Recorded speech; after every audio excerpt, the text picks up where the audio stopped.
Hello, everyone. Welcome to the new episode of the UX Panther podcast. I am your host, Dushyant Kanungo, and I'm very excited to introduce you to our guest today, who is an accomplished designer, executive, and UX director. They're known for building high performance teams and fostering innovation driven cultures. With extensive experience in AAA games, SaaS, Web3, gamification, and user generated content, he has led globally acclaimed projects for major brands. His leadership, shaped by working across 5 countries and it defined by empathy, reliability, and a passion for mentoring.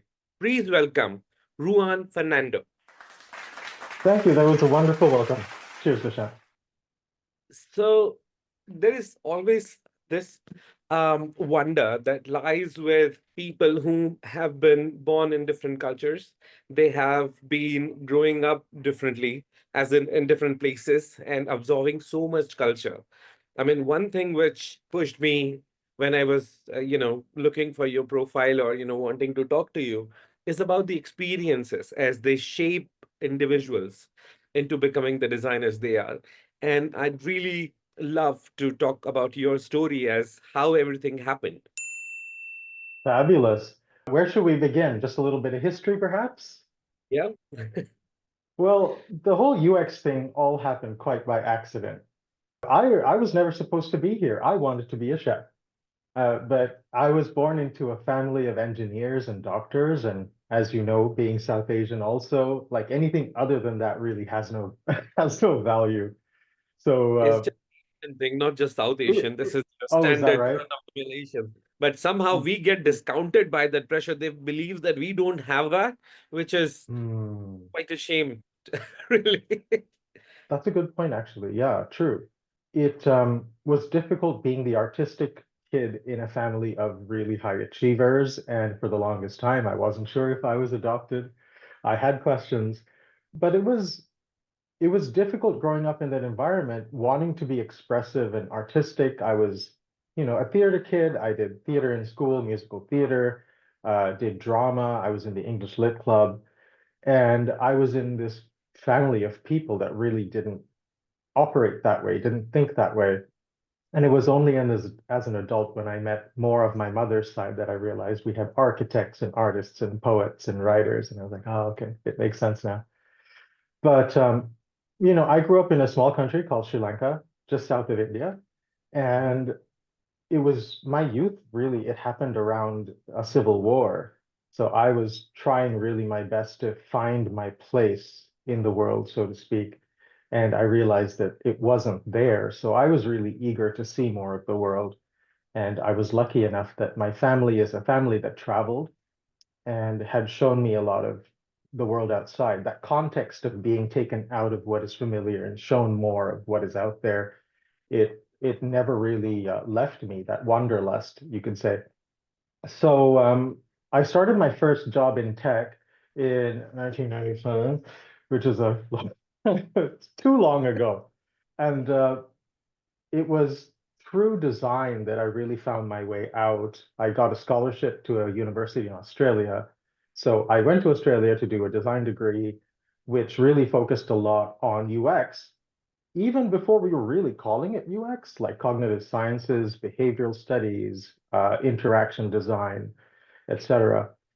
Now, I was thinking I would become an animator. I've always been an artist. I've been great at drawing. I took classical art and all that. So this was really the life's plan to get into art in some way as an animator. But after university, I ended up in Singapore, which I think is kind of where I did most of my growing up. Right? I fell into graphic design, which wasn't really part of the plan, but it helped having a design sensibility and an artistic sensibility where I worked for some pretty prominent names in Singapore, like the National Arts Council, the Academy of Law. Did a lot of growing up as a person in terms of relationship style, maturing, and that was really one of the best times of my life.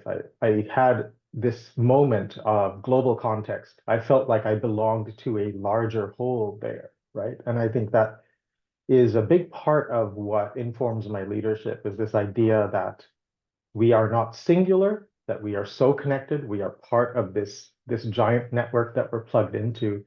And all of us come with our own stories and our own journeys. So anyway, after Singapore, I decided to try animation again. So I came to Vancouver to go to film school, and I did classical animation, where I did hand-drawn animation and flashed animation as well. And when I graduated, there was a recession. So, that plan had to get shelved, and I leaned back on an old skill of design and ended up in the games industry, and that's where I stayed.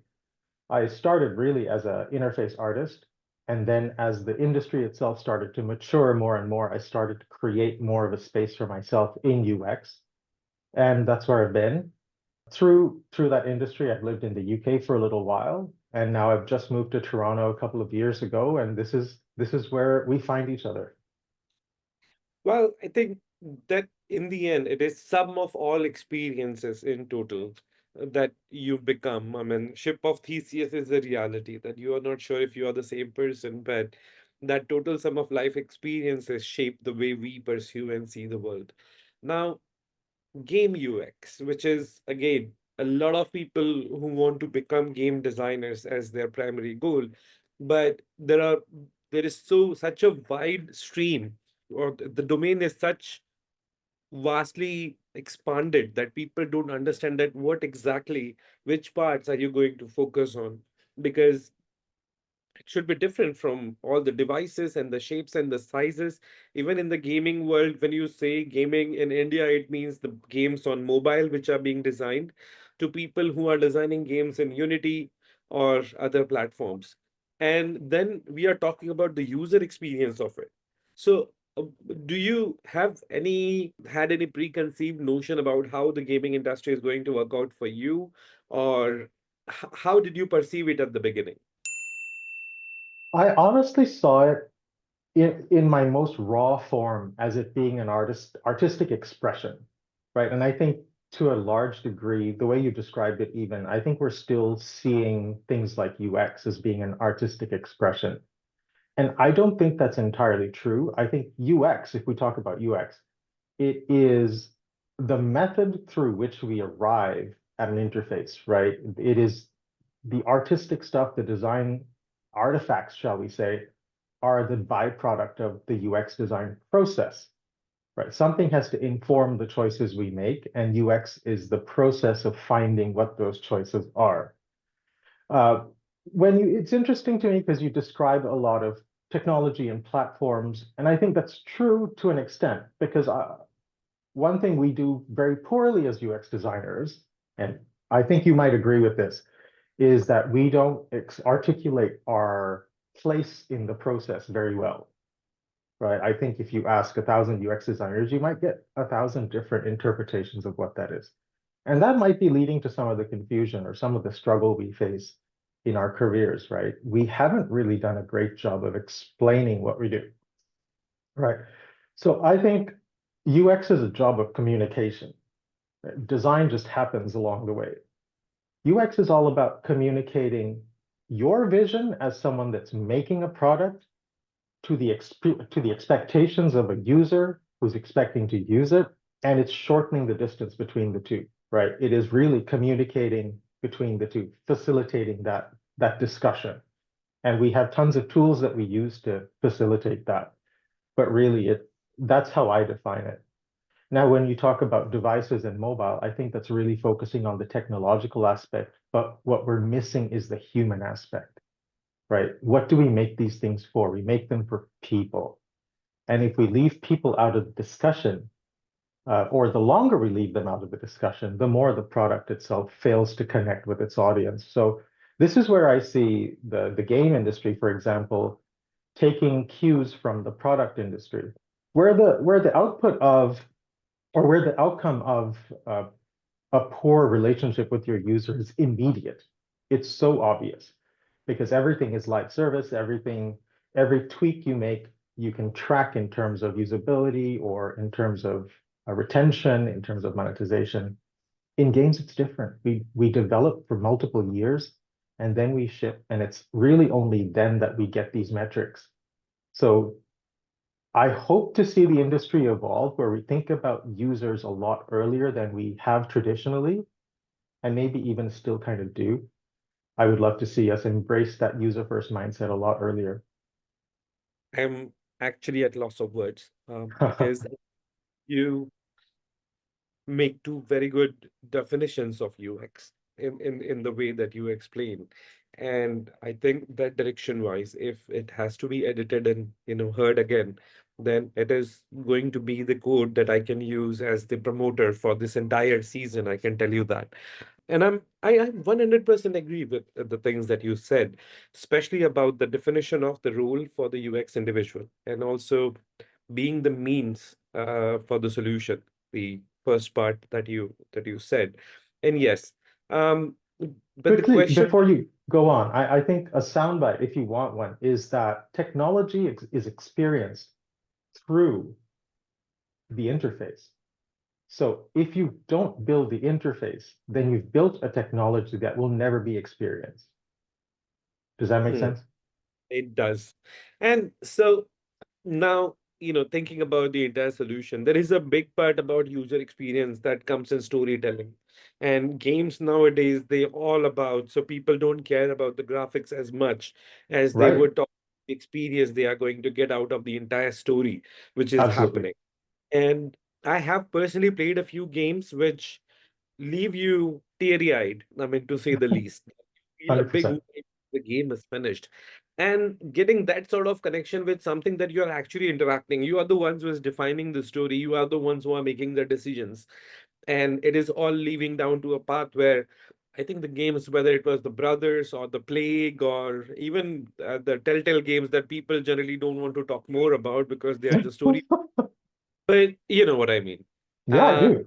the same time, you have these action adventures that follow a particular story pattern that is going to go into the end, and then you are going to get some massive emotional response that comes from within. And you still want to make sure that there is a certain age group of people who are associated, and it is inclusive enough for anybody to just pick up the controller and have a go at it.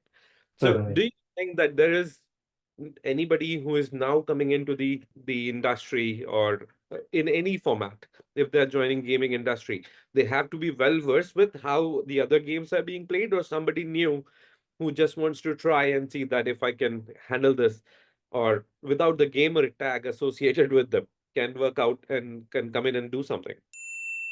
That's a really interesting question because so I'm torn on this, right? Because I think UX being so heavily about humans, the human part of this exchange hasn't changed much over the years. Like we typically have two hands, typically have two eyes, typically can see between 10 million and 100 million colors, typically can only process so much auditory information. Like the human side really hasn't changed in terms of the physicality of it, the human interface of it, the hands. What has changed though is our level of sophistication in our ability to explain what we enjoy, to identify what resonates with us.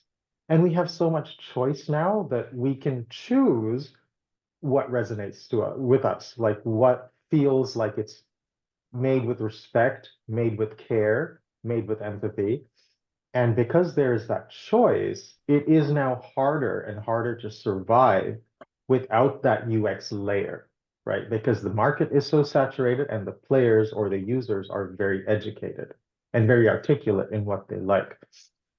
Now, when it comes to the act of creation or the act of getting into the industry, I think I do feel you have to understand the medium. And why do I say that? Because although the human side hasn't changed, the medium itself has very unique interactive moments that are really not found anywhere else. Like if we compare it to, let's say, a product or a website, the moment to moment interaction in terms of tasks to accomplish, the level of pressure, the emotional engagement, all of these things in games, they can change second to second.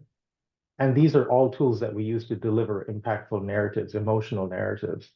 And this is very unique. So And that is where the second keyword that I wanted to ask about storytelling.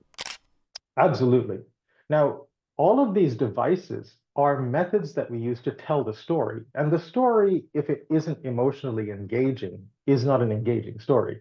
So we use things like pressure and time and scarcity and maybe tension to ramp up or ramp down the emotional connection to the story that's being told, right?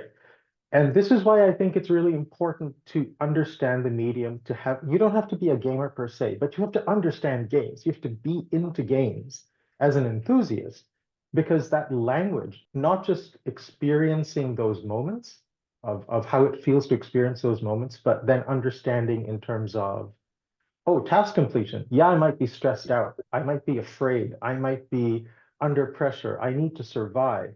But then I still have this limited device, like let's say a controller. I have about 12 buttons that I can use that I have to make split second decisions under pressure, like understanding those interactions, how to provide the right interaction at the right time, provide useful information. That's the hard part. That's what makes UX in games really, really, really difficult and unique. And without some form of enthusiasm for the genre or for the medium, I just don't think you'll survive. This is golden advice. And I think that it doesn't matter which part of UX we are coming from, be it mobile app design, Sure. be it the user experience of games, or an app which is going unicorn. I think the challenges and the solutions that we are bringing to the table, they remain in the same line. The 100%. reward economy always works whenever we are trying to create that level of thrill. I mean, Certainly. task completion and gamification in the applications is something that we've been asked or taught in school now, in the design schools, that Right. how can you gamify certain aspects of the product that you're creating so that more and more people are coming in, maybe discount codes or vouchers or loyalty programs, or they were doing just everything that they can about out there just to make sure that you come back to the store, you come back to the app, you come back to the product, and still get, say, you are now level one or level two or level three. And I think gamification is everywhere. It doesn't matter that it has to be in your pure 100% 3D animated game as Totally. things stay.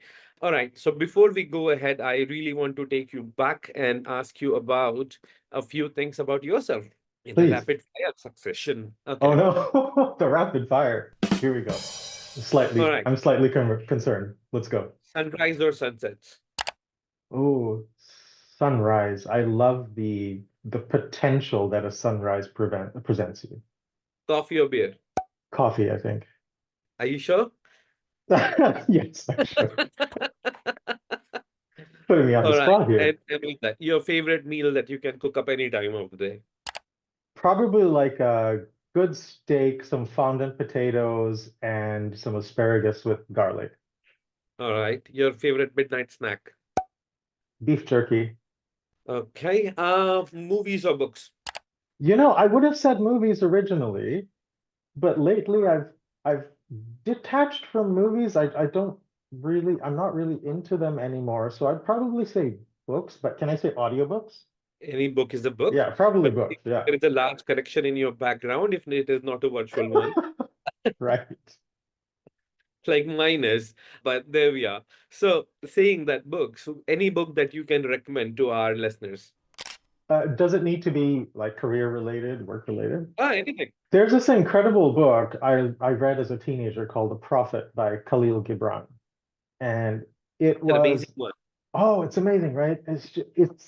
It's stayed with me forever, just the beauty of language. And I think design is also a language, right? And I think Khalil does a great job of using language to its fullest expressive potential. And all creative work is about expression, right? And expression comes out in various forms of language, whether it's visual language or design language or written language. So I think that's a beautiful read if you're just looking for something to expand your mind. But in terms Mm. of career and UX, I would recommend this book called Mismatch by Kat Holmes. It's a small book, small but mighty, and it is a great place to start thinking about accessibility because she does a great job of bringing into perspective the act of designing for accessibility. So I'd recommend that. Mismatched. uh, Thanks so and much. a profit. There are two book recommendations that we are taking away from this episode.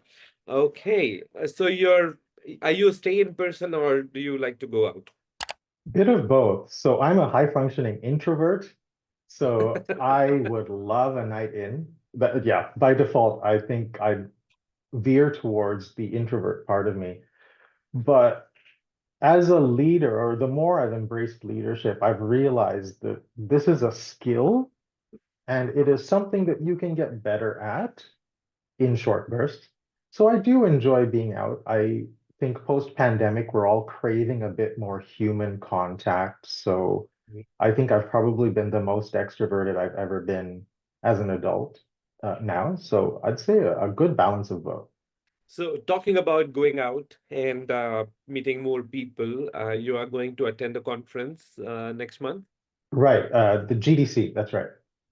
So, tell us more about it. Will you be presenting or just attending, or in what capacity then can somebody can connect with you there?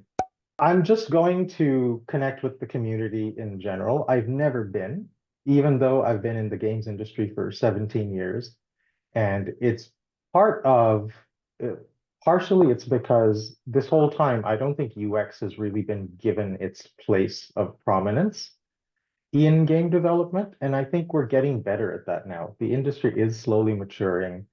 There is a great urgency when it comes to accessibility. And we're seeing the results of bad UX very evidently in the last couple of years, where we've seen very high profile titles struggle to find connection with its players, right? And art is all about connection. Design is all about connection. And if we lose the connection, then the products themselves will suffer. And I think the more we're understanding that, the more we're bringing UX into the fold. So I'm going to mostly connect with the community, meet new people, and yeah, just see what everyone's got going on. And Hmm. my calendar's open. If anyone wants to hang out, I'd love to meet them. So I'm hoping we get a chance to meet as well. That would Oh, be we are very definitely exciting. going to meet. We are Fabulous. definitely going to meet. And then comes the two more questions that if somebody wants to connect with you other than the conference, you are available on LinkedIn and also you are a mentor on ADP list. Um, Absolutely. So anybody who wishes to learn more about the game design industry, the UX and the dynamics, please feel free to get in touch with Ruan. And while you're doing that, do like, share, and subscribe my podcast and this channel. So there we are. I'm plugged in nicely It'll there. make you 50% cooler, I guarantee. That's the way to go about it. Well, are there any games that you feel that you feel that sort of work that is something that you're really proud of, if you want to talk about any of the work that you have done in the past? Certainly. I mean, there's a lot to pull from. When it comes to pride, I think we put so much pride into the economic outcome, right? And I think there's a place for that because these things that we build, all of these digital products, they are at the end of the day economic products. We Mhm. make them because we expect them to make money. And when they make money, we get those things that we crave, which is safety and consistency and stability and the space to create, the freedom of from pressure. So those things are a reality, right? That design is meant to facilitate all of these things we do. They're meant to facilitate an economic outcome. So in that sense, I'm very proud of the work I did on Call of Duty Modern Warfare. And this was a really great exercise of UX catching a trend, like the zeitgeist of the industry moving away from loot boxes, which is again a player-driven revelation. At the Mhm. time, loot boxes were a very common mechanic for both retention and monetization, but we were able to catch it early enough. And at the time, Infinity Ward was cognizant enough to listen to that trend change and go, all right, we're not going to do the loot box thing. We're going to develop a battle pass, which now is so ubiquitous. But it took a lot of effort and a lot of convincing to get them to realize there was another way. But to their credit, they really put the player relationship as a core pillar of their design strategy. right? So it gave all of us the ability to pivot the design and say, all right, let's go with this, which is how we ended up at the very sort of famous, we made $1 billion in 10 days post-launch. So that was it was incredible, honestly. But then everyone started to say, all right, loot boxes are out, battle passes are in, and it became so ubiquitous that now it's kind of lost some of the impact it originally made. Is obviously it happens that sometimes the tech and the ideas, which are the USP of the product, it becomes dependency because now nobody can imagine the world without that sort of a technology. But Correct. previously it could have been like something very unique which is happening. For example, the cash cards, the ATM cards. Right. uh, they were launched earlier and they were for the banks to sell that, say, okay, my bank has, we are offering you a debit card that you can use in a cash machine. But That's now right. you won't even open a bank account if a bank says, sorry, we don't deal in cash. Like, are you even a bank? That's right. That's right. That's right. Now, this leads to a really interesting idea that I'm kind of developing called the comparison paradox, right? Mhm. So obviously, when you observe a problem, you want to first see if that problem's been solved, right? So you Right. go to comparison, you see how else it's been solved. Now, the paradox happens when you take that solution as being your starting point. Like, all right, this is our foundation. We've seen how it's been solved. Let's build on it, riff on it, twist on it, and see what we can develop. I think that is the paradox because now you work in teams, you've been in design a long time. Have you ever seen an idea through the way you originally imagined it without compromise ever to its final form? Uh, always tweaked.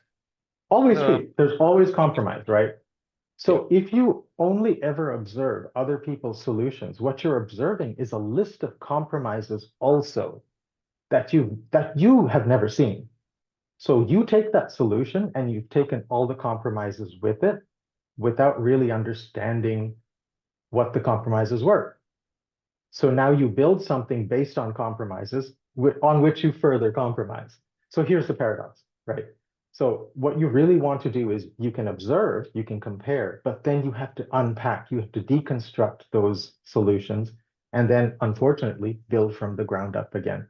There is no shortcut because if you shortcut, you just you take all of those compromises, all of the mistakes, all of the things that they couldn't do before they got to market, with you, and now they become part of your product too. Isn't that true about relationships? Oh, entirely, entirely. I mean, these are relationships because we're making them for people. We're expecting them to stick around. We're expecting them to respect us. They're expecting us to respect them. It is a relationship. Understanding each other is the core of this. Luan, I can just definitely say that skip coffee, we are having lunch. So that is a long period of time that I can spend with you. I Fantastic. So that's what we are doing while you are in San Francisco, and I will Let's do it. surely drop you my phone number so that we can connect on WhatsApp for a one-on-one. All right.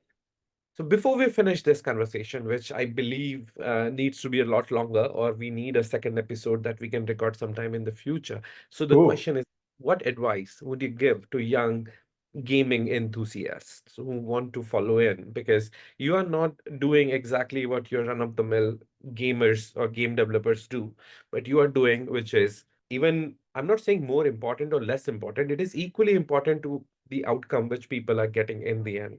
So it's a Sure. very different, a niche career path that people may have discounted while they were planning their career in gaming. What advice would you give to them? How to prepare? Certainly. Okay, I think the probably I'll give you two of these. The first one is perspective, the second one is approach. In terms of perspective, I think we have to get really good at separating ourselves from the design or the problem or the solution, right? Because the minute you say something like, this is how I prefer it, you take what is Philosophy. a wide angle and you narrow it to one. But we know we need to appeal to millions of people, users, players, whatever sort of noun you give it. Because I mean, what was it? Last year there was a a report from someone at Ubisoft. They said a typical AAA game now has to sell 10 million units to even be considered break even, right? Because the budgets are so big. So the minute you say I prefer or I want, you take this 10 million user kind of target and you make it one. This is not going to ever work out for us.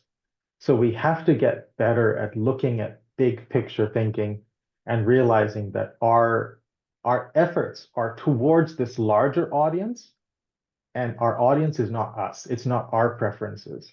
It's that embracing the idea of the bigger audience and catering to them, predicting their needs, showing empathy in terms of both what they want narratively, what they're capable of kinesthetically, which, just like the body mechanics of interacting with these plastic devices in front of us. And the second thing I think in terms of approach is, so I've mentored designers from all over the world, about 150 of them so far through ADP List. And everyone wants to do everything. They want to work on mobile, they want to do AAA, they want to work on PC, they want to work on action adventure and first person shooter. So my advice, and this is something you and I didn't have growing up, all of these things are options, right? But what you have to do is you have to pick one. You have to pick points of focus at different points in your life, right? All of these things are available to you, but you have to start somewhere. So pick a point of focus and really index on it. If it's mobile game design, understand the limitations of the device, right? Understand the limitations of attention, of visual acuity, of managing cognitive load on that device and get into it and understand it and absorb it. And then graduate to a different platform and to a different platform. So instead of going wide, I recommend you really narrow focus and then become incredible at it and then graduate to the next. Amazing. Thank you very much for the enlightening insights about the industry and the way forward. It was, amazing to have you on the show, and I believe that there should be a time somewhat maybe in the next season that we get to talk more on the I subject and love topic that. again. So thank Thank you you. for joining our podcast, Ruan, and I wish you good luck with the conference and all the upcoming games, that wonderful games that we are going to get the leisure of playing. So Fantastic. What a great host. Thank you for your generous welcome. Thank you for sharing time. It's been a pleasure. thank you, Rohan. And with that, ladies and gentlemen, we are going to conclude today's episode of the UX Painter podcast. Stay tuned. I'll be back soon for the next episode and promise you this time around it will be live from South by Southwest Festival 2025. Whoa. Austin, Texas, and we are going to see that what's up in the world of digital and wild cinema. So see you then. Bye.